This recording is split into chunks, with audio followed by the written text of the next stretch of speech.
Right, breaking news చూస్తున్నారు. Aghori alias Srinivas remand report లో కొన్ని సంచలనమైన నిజాలు బయటకు వచ్చాయి. అయితే present Aghori alias Srinivas remand report big TV చేతిలో ఉంది. ఆ రిమాండ్ రిపోర్ట్ లో కొన్ని సంచలనమైన నిజాలు బయటకు వచ్చాయి.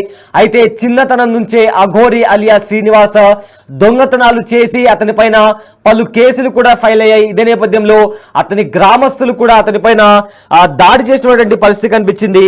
అందులో భాగంగానే అతను దొంగతనం చేసినప్పుడు కూడా అతని పైన కొన్ని కేసులు ఫైల్ అయ్యాయి.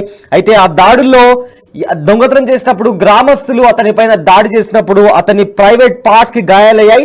అయితే అందులో భాగంగా అతను శ్రీనివాస్ ఎవరైతే అఘోరిగా మారాడో అతని అంగాన్ని కూడా తీసేశారు డాక్టర్లు. ఆ తర్వాత అఘోరిగా శ్రీనివాస్ మారడం జరిగింది. 2023, 2024 జైపూర్ లో కూడా కొన్ని ఆపరేషన్ చేయించుకున్నాడు. ఆపరేషన్ చేయించుకున్న తర్వాత శ్రీనివాస్ కాస్త అఘోరిగా మారాడు.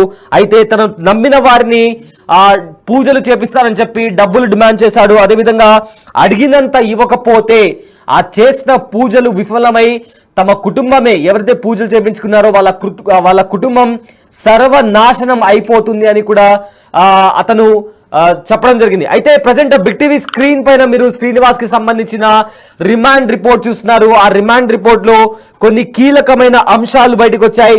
ఒకసారి దానికి సంబంధించిన పేజ్ నెంబర్ 5 లో కూడా ఒక ఇంపార్టెంట్ పాయింట్ ని పోలీసులు మెన్షన్ చేశారు. దానికి సంబంధించి మీకు చదివి వినిపిస్తాను.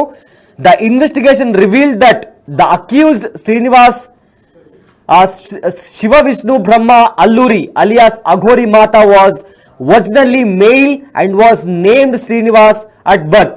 అంటే శ్రీనివాస్ పుట్టినప్పుడు ఒక మగాడు, పుట్టినప్పుడు మేల్ అనే సెక్స్ తో అతను పుట్టాడు అని కూడా పోలీసులు రిమాండ్ రిపోర్ట్ లో రాయడం జరిగింది. అదేవిధంగా he hails from Mancheriala district in Telangana and is one of 5 children born to his parents during his childhood.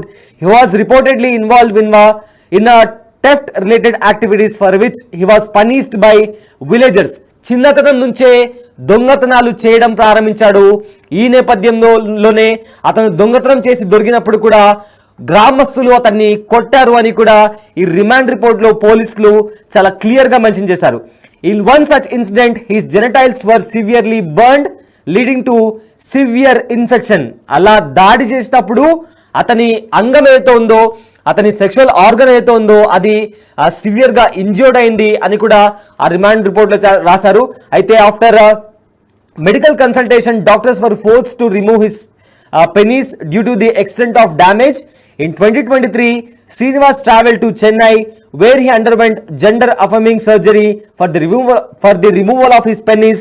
The following year in 2024, he underwent a second surgery in Indore for the removal of his testicles and began hormone therapy to develop feminine physical features including breast development with the aim of achieving a complete feminine appearance. అయితే అతని మీద దాడి జరిగిన తర్వాత అతని అంగం ఏదో ఉందో చాలా పార్షల్ గా డ్యామేజ్ అయింది.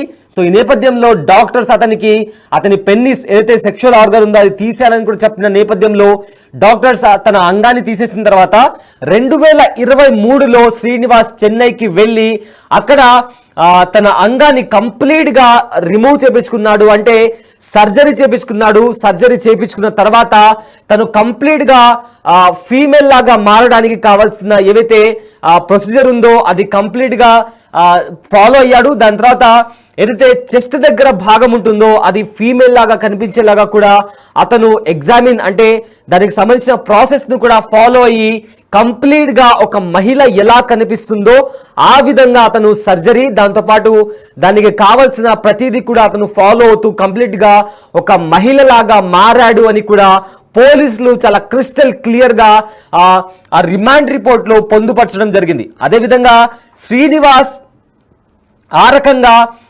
ఆల్రెడీ దొంగతనాలకు మోసాలకు అలవాటైపోయిన శ్రీనివాస్ తన అంగాన్ని అంటే డాక్టర్స్ తీసేసిన తర్వాత కంప్లీట్ గా ఒక మహిళగా మారిన తర్వాత అతను అఘోరి మాతలాగా మారాడు అని కూడా చాలా క్లియర్ గా ఆ రిమాండ్ రిపోర్ట్ లో మనకు కనిపిస్తుంది. అయితే బిగ్ టీవీ స్క్రీన్ పైన మీరు అఘోరికి సంబంధించిన రిమాండ్ రిపోర్ట్ ని కూడా చూస్తున్నారు. అండ్ ఆల్సో ఆ రిమాండ్ రిపోర్ట్ లో మరిన్ని ఇంపార్టెంట్ డీటెయిల్స్ ని కూడా పోలీసులు యాడ్ చేయడం జరిగింది. అయితే ఇందులో విక్టిమ్ పేరు కూడా ఉంది. బట్ ప్రైవసీ కన్సర్న్ మేము విక్టిమ్ పేరు రివీల్ చేయలేము. బట్ ఎవరైతే విక్టిమ్ ఉన్నారో విక్టిమ్ని మోసం చేసి, పూజల పేరిట మోసం చేసి మీకు హోమం చేస్తాను, ఇంకా కొన్ని పూజలు చేస్తానని చెప్పి నమ్మించి మొదట ఒక 5 లక్షల రూపాయలు విక్టిమ్ దగ్గర నుంచి అఘోరి శ్రీనివాస్ తీసుకోవడం జరిగింది. దానికి సంబంధించి కూడా చాలా క్రిస్టల్ క్లియర్ గా పోలీసులు ఆ రిమాండ్ రిపోర్ట్ లో చేర్చడం జరిగింది. అయితే మొదట 5 లక్షలు తీసుకున్నారు. ఆ తర్వాత 5 లక్షలు తీసుకున్న తర్వాత ఇంకా 4,80,000 కూడా అఘోరికి ట్రాన్స్ఫర్ చేసినట్టు ఆ రిమాండ్ రిపోర్ట్ లో ఉంది. అయితే 5 లక్షలు తీసుకున్న తర్వాత అఘోరి ఇంకా డబ్బులు కావాలి అని అడిగినప్పుడు వాళ్ళ దగ్గర లేవు అని చెప్పిన పక్షాన ఏవైతే పూజలు చేశానో ఆ పూజలు మీకు సఫలం అవ్వాలి అంటే, ఆ పూజలు సక్సెస్ అవ్వాలి అంటే మీరు ఇంకా నాకు డబ్బులు ఇవ్వాలి, లేకపోతే మీ కుటుంబం మొత్తం సర్వనాశనం అయిపోతుంది, ఏదైతే పూజ చేశారో అది మీకు అగేన్స్ట్ గా నడుస్తుంది, మీ కుటుంబంలో ఉన్న ప్రతి ఒక్కరూ సర్వనాశనం అయిపోతారు అని భయపెట్టి ఇంకా 4,50,000 రూపాయలు ట్రాన్స్ఫర్ చేయించుకున్నట్లు కూడా ఈ రిమాండ్ రిపోర్ట్ లో చాలా క్రిస్టల్ క్లియర్ గా పోలీసులు మెన్షన్ చేయడం జరిగింది. అయితే ఆ డబ్బులు తీసుకోవడానికి కూడా ఒక వైట్ కలర్ హుండాయ్ కార్ లో కూడా అఘోరి వాళ్ళ ఇంటికి దగ్గరికి వచ్చినట్టు కూడా ఆ రిమాండ్ రిపోర్ట్ లో పోలీసులు పొందుపరిచారు. అండ్ ఆల్సో ఆ మహిళ ఎవరైతే కంప్లైంట్ ఇచ్చారో ఆ మహిళ ఇచ్చిన కంప్లైంట్ ఆధారంగా పోలీసులు కేసు ఫైల్ చేసి ఇన్వెస్టిగేషన్ స్టార్ట్ చేసిన తర్వాత ఏవైతే ప్రూఫ్లు ఉన్నాయో, ఏవైతే ఐ విట్నెస్లు ఉన్నాయో, అండ్ ఆల్సో వాళ్ళు చేసిన ట్రాన్సాక్షన్ కావచ్చు అండ్ ఎక్కడ ఏ విధంగా డబ్బులు ఇచ్చారు అని కంప్లీట్ గా పోలీసులు ఇన్వెస్టిగేషన్ చేసి నిర్ధారించిన తర్వాత ఉత్తరప్రదేశ్ లో అఘోరి అలియా శ్రీనివాస్ ను మొకిలా పోలీసులు అరెస్ట్ చేసి హైదరాబాద్ కు తరలించారు. ఆ తర్వాత అక్కడి నుంచి ఒక గవర్నమెంట్ హాస్పిటల్కి తీసుకెళ్లారు. పరీక్షల నిమిత్తం సంగారెడ్డిలోని ఒక కోర్టులో ప్రవేశపెట్టారు. ఆ కోర్టులో ప్రవేశపెట్టిన తర్వాత కోర్టు అఘోరి అలియా శ్రీనివాస్ కు రిమాండ్ ఖైదీగా విధించింది. అయితే రిమాండ్ ఖైదీగా విధించిన తర్వాత చంచల్ గూడలోని మహిళలకు కేటాయించే ఒక బ్యారెక్ లో కూడా అఘోరిని ఉంచడం జరిగింది. అయితే ఈ అంశానికి సంబంధించి మరింత సమాచారం మా ప్రతినిధి శ్రావణి లైవ్ లో అందిస్తారు. రైట్ శ్రావణి, ఇప్పటికే మన దగ్గర బిగ్ టీవీ చేతిలో అఘోరికి సంబంధించిన రిమాండ్ రిపోర్ట్ వచ్చింది. సో ఈ అంశానికి సంబంధించి ఉన్న మరిన్ని డీటెయిల్స్ ఏంటి? ఎస్ సయ్యద్, మనం చూసుకున్నట్టయితే ఇప్పటి వరకు కూడా అఘోరి రిమాండ్లో ఉండడం వరకు అయితే మనకి తెలుసు.